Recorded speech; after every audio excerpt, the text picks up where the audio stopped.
right. Development, clerk, call the roll. This is the Committee on Community and Business Development, and this is Tuesday, March 18, 2014. We're at 6 p.m. I have Councilor Sejata. I have Councilor Capone. I got Councilor McKinnon. Here. And Councilor DeFlorio. Yeah. We have 4 members present. We do have a quorum.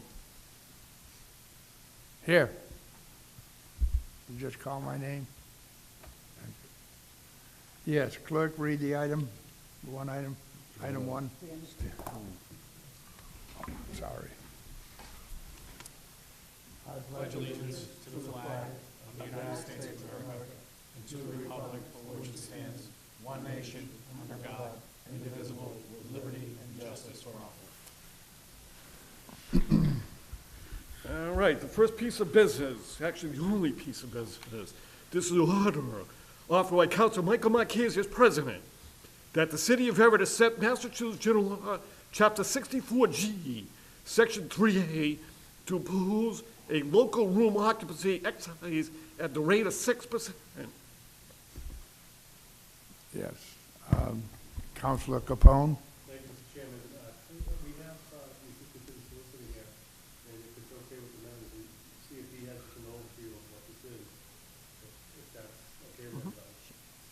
Sure, happy to. Thank you, Mr. Chairman, and thank you, Councilor Capone. The item that's before you would impose a local room occupancy tax on all lodging houses and hotel rooms located within the city at a rate of 6%. That is the maximum amount allowed by law. This is, just to clarify, this is an occupancy tax. It's not a hotel sales tax. So not necessarily individuals who purchase a room or pay for a room are not the only ones that are subject to it, but it's an occupancy tax. As long as the room is occupied, then the room will be taxed at the market rate that the room is valued at. That's especially pertinent with respect to the wind development. As we all do know, there will be a gaming component to that, and part of the gaming component is the comping of rooms associated with gaming. So the room, although it's filled, will also be subject to the local room occupancy tax, so we don't have to pick and choose whether the room is sold or this and that. It's so it can be very hard to account for at that point. As long as the room is occupied, a tax will be paid to the city on the room at a rate of 6%. The analysis that's been put before you is just a brief analysis of what that could possibly mean for the city. Located at the top, it outlines the rate and the potential revenue that could be due to the city at a rate of 6% all the way down to 3%. This analysis assumes a building that's constructed with 500 hotel rooms. That's the most recent estimate that's been presented to us by Wynn, at an occupancy rate of 85%. At $250 per night. Those are very conservative numbers. We're estimating that the occupancy rate will be higher, as well as the room value will also be higher. But in order to be pretty conservative, I put the numbers together. That could, at a rate of 6%, that could mean to the city almost $2.3 million, over $2.3 million per year coming into the city. One of the concerns that we heard when this was proposed, and it was allowed to stay in committee at the expiration of the session last year, was what this could possibly mean for lodging houses in the city. There are 14 lodging houses in the city, 11 of which I believe, based upon DOR regulations in the statute, would be applicable for the excise tax. That doesn't necessarily mean that all of them will be, or that every room or every individual will be subject to the occupancy tax. I kind of swung the other way. Instead of taking a conservative approach, I took a more liberal approach when it came to calculating this. In terms of over-inclusiveness and overestimating things. So I estimated 230 rooms at an occupancy rate of 100% at the average of 1553. Every lodging house in the city was contacted by the mayor's office in order to participate in the analysis. Some chose to call us back and provide the information, some did not. So we're basing this upon the best information that we have available to us, in conjunction with information received from the city clerk's office and our own independent market analysis. What we found is that at a rate of 6%, the tax per evening, at that rate of $15.53, which was the average cost that we could garner, is about 93 cents per night. This is chosen by the operator, whether this is a tax that they absorb or that's passed on to the user. That's a business decision that's made by the owner, that they have to, that they either assess it or they absorb it. And not every room is going to be applicable. There's 3 houses that you notice. I said that there's 14 lodging houses in the city. I only took into account 11. 2 of them are philanthropic. They're operated by Caritas Communities. And the third is educational. It's run by Pope John for foreign students. So I don't believe those would be applicable to the tax. Some of the other ones might not be if the rate falls below $15 per night. The tax is not assessed, or if the room is rented, or if the room is rented for over 90 days by agreement in writing. It doesn't have to be a formal contract. Then the tax would not be assessed. Some of the other factors that are looked at by DOR when choosing whether to apply the tax is that the establishment provides sleeping accommodations for the lodging of paying guests, of course. The typical occupant is a transient or public traveler. The occupancy room generally is less than 1 week. The relationship between the operator and the occupant is not that of landlord and tenant. The operation of the establishment is characterized by central management with a manager who oversees the general operation of the establishment, and the establishment provides maid and linen service for its guests, or if meals are served, the establishment will have the necessary utensils, equipment, and facilities for cooking, preparing, and serving meals for its guests. So those are just factors that are involved in the analysis by DOR and whether to assess the tax. So that's just a general overview on what we're looking for. If I could follow it up with a couple of questions. Sure. All right, thank you, Mr. Chairman. Through you to our Assistant City Solicitor. You'd mentioned that contacts were made out to the various lodging houses, et cetera. Some chose to respond, some not. That's the way things go sometimes. What was the feedback, if any, that you were getting in terms of, I understand they could either absorb it or pass on tax. Was there any kind of indication what their feeling was on it? These were just outreach calls. We weren't necessarily engaging them in the conversation about the policy. So we were looking for more information. We didn't want to engage them too much because that might taint the information that we received back. Sure. So we wanted to get the best information we could. So Okay. we're hoping to engage them after this and to do outreach following this once a full study has been exhausted. And from a legal point of view, with regards to the statute that we would be adopting the percentage, is there a way, and I'm not familiar with the exact statute, is there a way to adopt different rates for different size hotels, or no, it has to be flat across the board? Yeah, This is the I looked percent. into specifically whether you could bifurcate the rate and Right. whether you could charge one rate for a large hotel like this. Has You know, over X amount of yeah, rooms versus... there's not a way to do that. It's So all around regardless there. of whether you have 14 rooms or whatever it is, it's going to be the same rate? On the back of this, you can see some of the scope. These are the 11 that I believe would be, or at least some Oh, of the okay, rooms would good. be I applicable. didn't So realize that's it was on the the, back. sorry, I Thank you. apologize, I should have said that before. But so you can get a size of get a sense of the scope of the size of some of these and the rates And that are from- being charged. And from this analysis, I can see that 6 is the maximum. Yeah. And is 3 a minimum, or is... No, I just didn't go down that far. Okay, you Yeah. figured anything less than that's not worth the time? It really isn't, So, and you'd be okay. looking, if you look at the 3% on the lodging house, it's about 47 cents a night, and the city would only bring in about $39,000. In terms of the wind development, about 1.2 million is not an insignificant amount of money, Sure. but it certainly pales in comparison to the 2.3. Absolutely. At the 6%. And I don't know if you're familiar or not, but with some of the surrounding communities, do you know of any that have this implemented? Not off the top of my head. I can make Okay. sure I can get that research from them. I've reached out to DOR already to get some information about more applicability than Okay. anything, but I can follow up and ask the question about surrounding communities. Okay. This is especially, one of the things that we couldn't include within our analysis is the city is taking, at the direction of the mayor, is taking a very broad view when it comes to the planning of that area, and we're hoping to use this development, should it become successful and the license is awarded, as an anchor as an anchor development to spin off other developments in that area, specifically hotels, and to build up a new hospitality district and a base of economy down in that part of the city. This doesn't take into account any of those spin-off developments. Right. That could possibly be a significant amount of money that comes to the city as well. And what, if anything,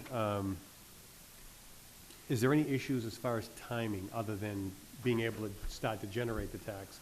Are there any issues as far as timing that needs to be done by a certain point?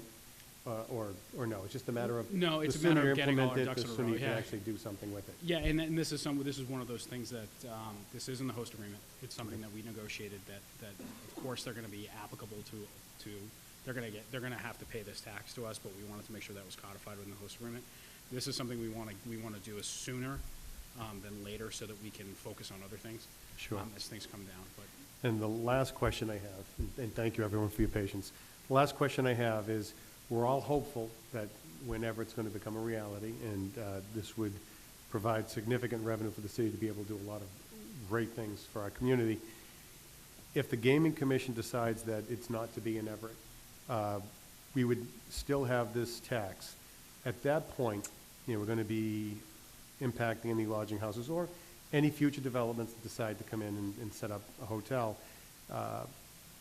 What, if anything, do we have as a body for redress if we decide that maybe this isn't the best thing to do? Just You can repeal repeal, it? you can repeal the acceptance of the local option. One of the things, and this is an important point, one of the things that we really got brought to light, especially when it comes to Win Everett, is the effective mitigation and how we need to, and how we're getting a lot of things to mitigate the impact of these things. And impacts are felt not only from large developments like Win Everett with 500 rooms and millions of square footage and thousands of visitors every day, but also from smaller instances like smaller entities like lodging houses. And we receive no mitigation payments from these outside of regular taxes that are imposed on these things, often at the residential tax rate. So it's important. So we're paying for services to provide for these specialized things, these specialized entities, but we're not really getting any mitigation payments back. So one of the things we kicked around was this can help offset some of those costs that we're receiving: police, fire, ambulance services, increased city services in and around those areas, Right. et cetera. Thank you. Thank you very much for this breakdown, too. I appreciate it. Thank you for answering the questions. Excuse me, Thank you, before Mr. we go Chairman. any further, do you have that microphone on? It should be on, yeah. Okay, I'm not hearing it that well. I'll try Okay, to, Leo, I'll bring it closer if that works, Mr. Chairman. Yes. Mr. Rodriguez, is there any way that we could go higher than 6%? No, Or that's do we the have cap- to? That's the That's cap the cap? of the law, yeah. If we were in Boston, we could charge a little higher. but What's the- Boston's rate? 6.5% in the city of Boston. 6.5? They're also assessed a 2.75% convention center fee, as is Worcester and Springfield, but that would not be assessed on top. So at the maximum, city of Boston, they're paying, users at that point are paying the flat sales tax fee, which is 5.7% on a hotel room, plus the 6.5, plus the 2.75. So this in comparison to that is very modest. Okay. Now, hoping that the wind development does come here to Everett, these numbers would be at 6%, it would be 2,326,000, right? Yeah, that's just about over 2.3 million. And again, that's a pretty conservative estimate based on the 85% and 250 a night. Okay. And then if it didn't, basically what we would get would probably be somewhere in the effect of almost $80,000 rounded it off? Yeah, assuming that no other hotels open up in the city, Okay. which So that's which just. we're planning for anyway. So we're hoping that of course, whenever it is going to be an anchor development to spin off things from the beginning of this process, we've said that this is not necessarily a catalyst, but definitely an accelerator for the plans that are down in Lower Broadway. So we could definitely see hotels come down there at some point, and this would be a very handy thing for a potential hotel developer to come in. And again, speaking to Councilor Capone's point about the timing issue, is that if we're looking at some of those spin-off developments, this gives that sense of predictability to a hotel operator and somebody looking to develop a hotel there, so that when they're doing their business model and they're running their numbers, they have a good sense of what they're going to be walking into and what their customers can expect as they walk into their facility. So it's something that we feel is done better sooner than later. So is there a time frame on it, or? This would go in by the next calendar quarter following the passage. Okay, so It wouldn't go in automatically. It would start in at the beginning of the next quarter. quarter? Yep. Thank you. You're welcome. Thank you. Excuse me, I have a question. What is to prevent any of these lodging houses that don't have 90-day leases to in fact go into a 90-day lease? Could they do that to, Absolutely, absolutely. If they get wanted away to, from this tax? yeah, there's nothing saying they can't do that now, that they Right. can't enter into a 90-day, it can't be done fraudulently, however. So you can't enter into a 90-day license and then have somebody stay 89 days and not pay the tax. If they stay 89 days, the tax is assessed retroactively on that 89 days. They have to stay 90 days or more, subject to an agreement.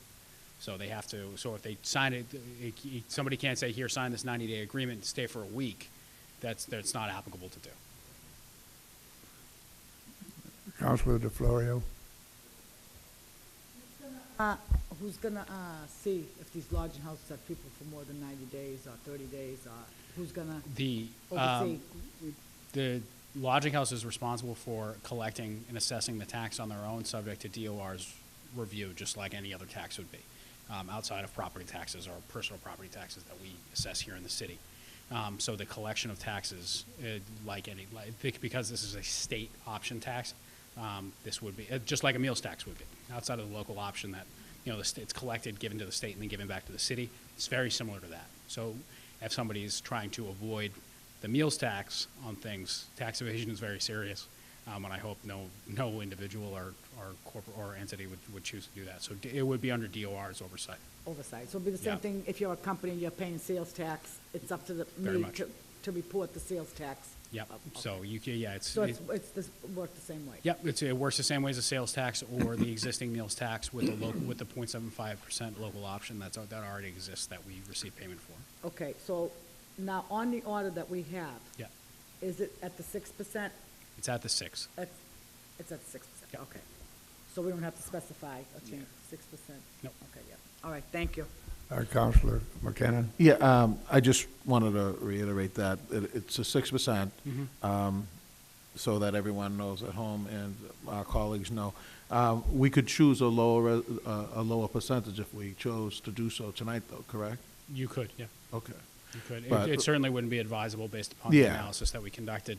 And what we try to do is capture the potential of the wind development while balancing off the impact of the lodging house. That's exactly what we try to do. So that's why we showed the impact of the 93 cents a night on a lodging house, which is it's not a lot of money, especially for a lodging house or somebody that's going to be staying there. So while realizing the potential of, and again, I need to stress that this is very conservative, 85% at $250 a night. Some of these rooms are going to cost in the thousands of dollars per night at the wind development.